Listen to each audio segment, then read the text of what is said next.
Hi, BookTube. This is a short video, and I'm doing the unprecedented thing, the thing I rarely do, which is expand my webcam view so that it fills the whole screen. And that's because this is going to be a little bit off topic, okay? I've mentioned in previous videos that I read tarot, which is not the same as reading books. It's true, I've read a lot of books to learn how to use tarot cards, but I'm not going to talk about any of those books. This is about how I personally use tarot cards and what they mean to me, what they represent to me, how I regard them. Maybe that's the better way to put it. And it's a response to some comment requests from viewers that, whether I would do a video on this topic. And as it happens, I need something to give me a bit more time so that I can script the next nonfiction review. So this video really, it's just a perfect way to kill two birds with one stone.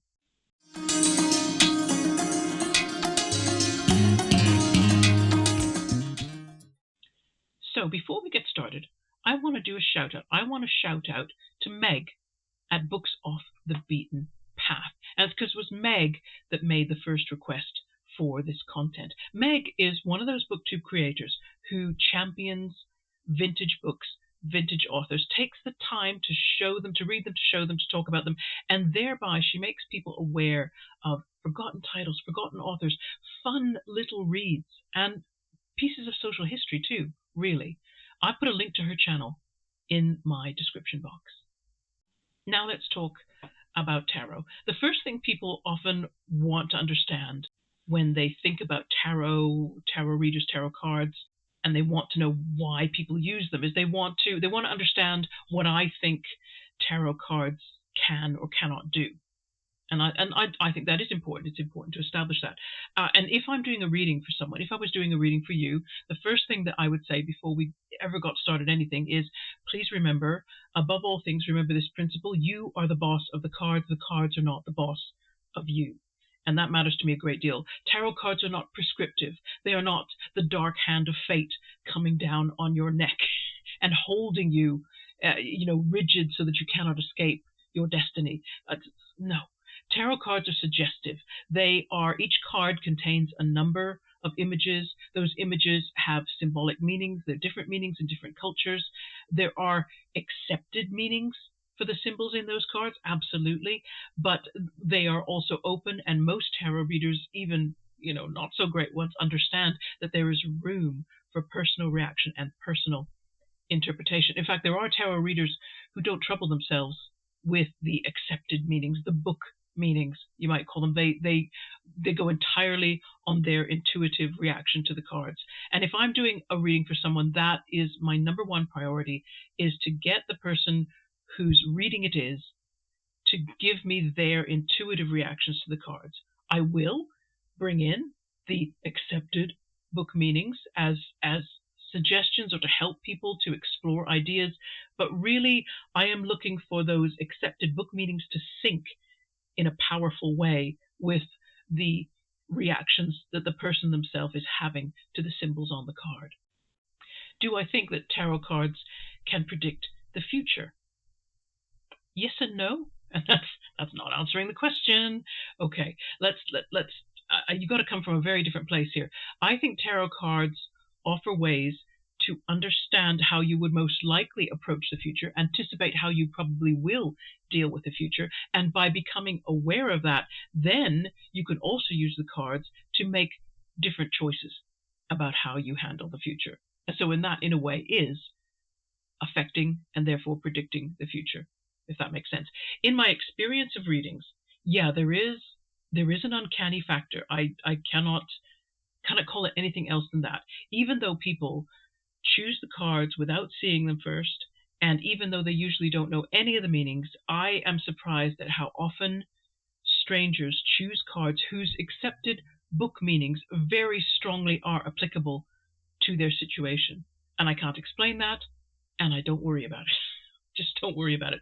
Sometimes you draw a card in a reading and neither myself or the person who I'm doing the reading for can find a meaning, can find something meaningful about the card. I don't worry about that either. This is not a magical process, and therefore not every card has to be meaningful. It's okay to just shrug, put that card to one side and go on. It's not a problem. I think it's also important to stress that a tarot reading can be wrong. Absolutely can be wrong. And I'm going to give a personal example. This is some years back now. I did a yes-no reading. I won't explain that, but it draws 3 cards. And from there, you get an answer to a question that is phrased so that it can either have a yes or no answer.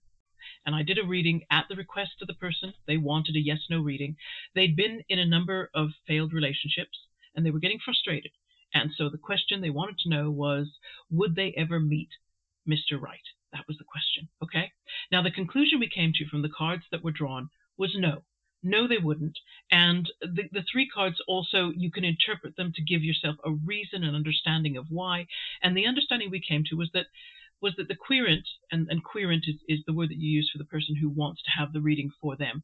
The querent always got tired after a year or 2 in any committed relationship. They always got tired of the kind of compromises that you have to make, right? There's always this give and take.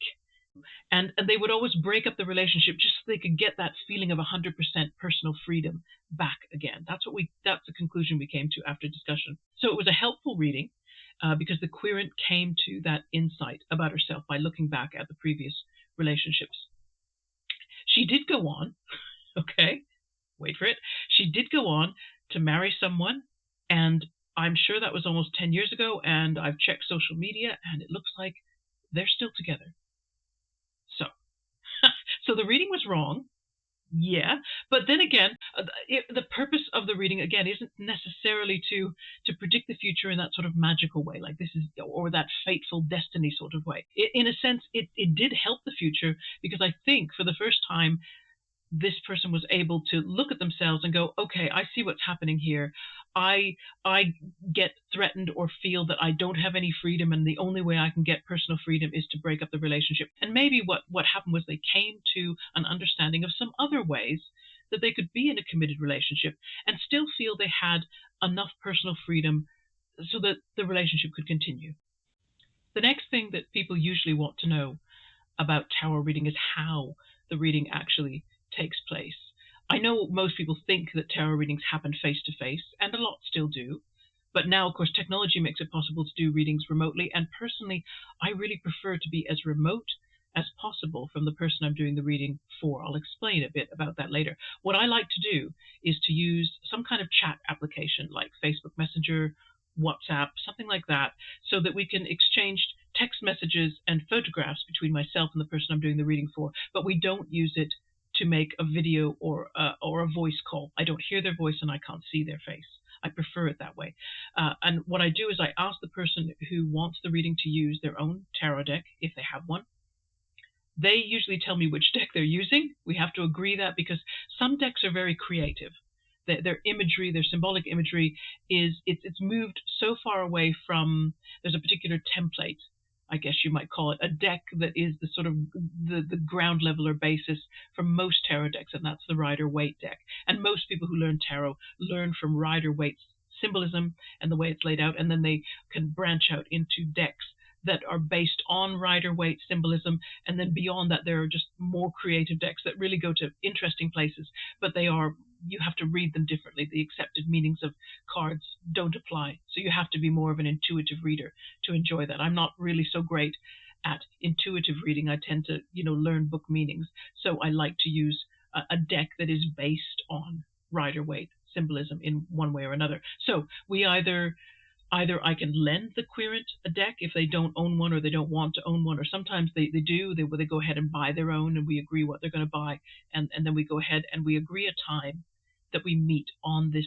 app, and we only send text messages and photographs. I first of all send them a text message telling them how to get ready, basically to shuffle the cards, how to spread them out, how to go through the selection process, and where to set the cards they've selected, and to keep them in order, because most tarot readings, there's an order to how you pick the cards, and the order has a specific meaning in itself. What we then do before we start turning cards over, because I do instruct them to keep those cards face down, let's not look at them yet, is I want to clarify with them whether they are happy for the cards to be interpreted differently if the picture happens to be upside down the way the card was pulled out of the deck.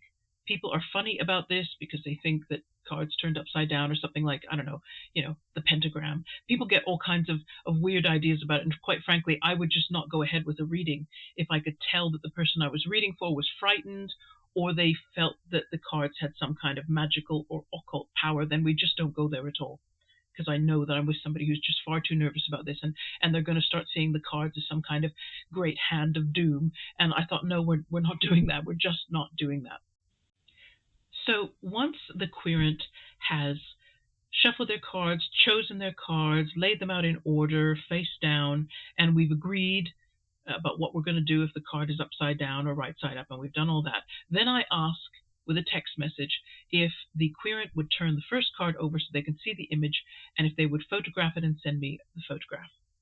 So they send me the photograph. I then know what their first card is. Before I say anything about meanings whatsoever, we just stay with the person I'm reading for, and I want to find out their impression. So I ask them, what aspects of the image that you're seeing interest you or attract you or repel you. If there's a person in the card image that's part of the imagery, I say, what is it about that person? What do you think they're doing? What would you say about them? Do they look, what do you think their feelings are?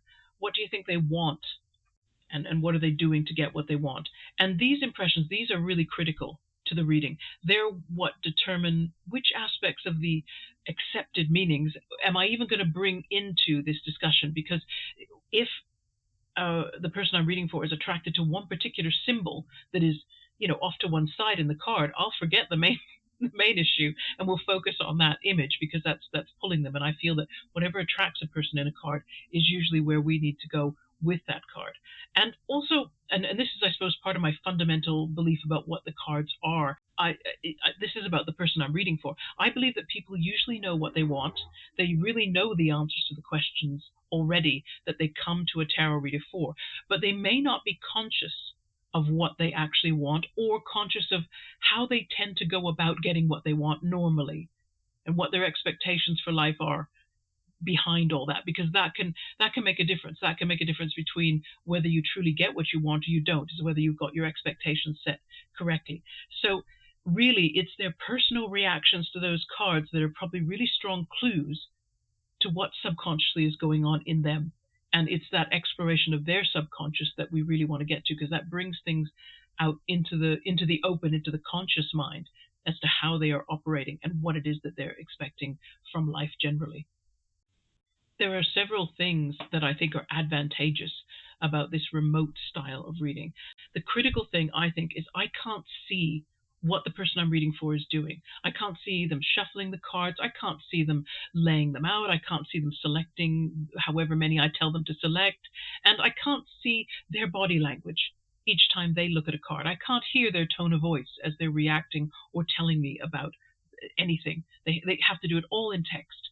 And I can only see one card at a time. I may tell them to draw 10, and I may tell them, try to keep them all stayed upside down, leave them upside down until I tell you to turn them over. But, I can't police that. They can do what they want. And it doesn't really matter if they do. But it's better if I only see one card at a time. And if we were face to face, it's much better, because if they turned over all 10 cards all at once, they would probably see my body language reacting to all the cards, because some of them I would know the meanings immediately, and some of them are quite dramatic in their meaning, and I might be going, oh my God, what's that? So it's better that they don't see that, because I don't want them reacting to me whatsoever. I want just their honest impressions. I also like this because it means the reading doesn't have to be done all at once. A 10-card reading can take a long time. That can be 2-3 hours to talk about. Not everybody has that kind of time face-to-face. And so with the app, what we can agree upon is an hour, maybe, where we just talk about the first 3 cards. And then we come back, we agree another hour. And then we read the next 3 cards. And then we agree another hour, and we agree the final 3. And in between those times, it's absolutely fine if the person wants to think about the cards that we've already looked at and come back to me with additional information. All of that is helpful. All of that enriches the reading. Finally, I think the most important thing is that this kind of remote reading that takes its time and is relaxed and spends most of its focus on what do you think the cards say, to me, that is helping the reader understand they're the one with power over the cards. These cards are tools for them. They are not enthralled to the cards. They're not under some spell. The cards have no power over them. And I need to do that because I'm kind of passionate about cutting down the mystical woo-woo factor behind tarot cards that I just think gets in the way of having a really good reading. And I have done readings for people who've been given bad tarot readings in the past, and one difference that they notice about doing this remote method is that they don't feel that they're being told what the cards say. They're not being dictated to by the card reader as to what things are going to be. And so they don't end up having to accept meanings that don't feel right to them, that don't sit comfortably. And I think that's important. I would beware of any tarot reader who took too much control of the reading, who just told the querent what the cards say, and without involving them, without getting their input into the process, without allowing any questions to be asked, or who ran the show with too much of an iron fist. I guess that's the best way to put it. And that's a little insight into my take on tarot and tarot reading. If I ever had more time, and that's a repeated refrain in my life right now, isn't it? But if I had more time, I would love to have a separate channel on YouTube just doing tarot things. But there's no way I could do that. And BookTube, and right now, BookTube is most needful for me. So we're going to stick with that. Thank you very much for watching, everybody. We are going to get back on track with book content at the weekend because I'm going to do you a nonfiction review. Until then, take care, everybody. Bye-bye.